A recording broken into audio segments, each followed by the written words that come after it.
నిన్నటి నుంచి చూస్తున్నాం కదా, రాష్ట్రంలో శాంతి భద్రతలను గాలిలో పెడతాం, ప్రతీకార పాలన ఉండదు అని మాటలు చెప్పిన 24 గంటలు గడవల.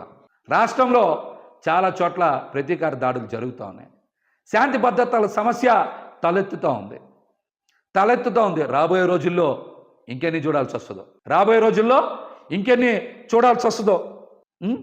ప్రతి ఒక్కరికి కూడా అధికార పీఠం మీద కూర్చోలేని ఆశ ఉంటుంది. ఆ ఆశ ఉన్నప్పుడు కూటమి బీటలు వారుతుంది, ఖచ్చితంగా వారుతుంది. కూటమి కలిసి ఉన్నప్పుడు కూడా జగన్మోహన్ రెడ్డి గారు చాలా అద్భుతంగా సమర్థవంతంగా ఎదుర్కొన్నారు. రాబోయే రోజుల్లో జగన్మోహన్ రెడ్డి గారు చాలా బలంగా ధైర్యంగా నిలబడతామని చెప్తా ఉన్నారు. ఖచ్చితంగా నిలబడతారు. మళ్ళీ మరొకసారి ముఖ్యమంత్రి అయ్యే తీరుతారు. ఖచ్చితంగా పెంచాయి.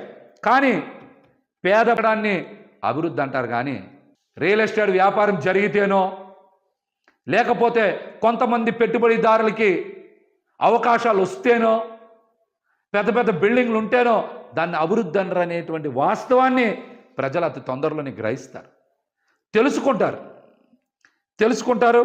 జగన్మోహన్ రెడ్డి గారు విప్లవాత్మకంగా తెచ్చినటువంటి పథకాలని కూటమి కొనసాగిస్తుందా, రద్దు చేస్తూ కూడా చూస్తారు.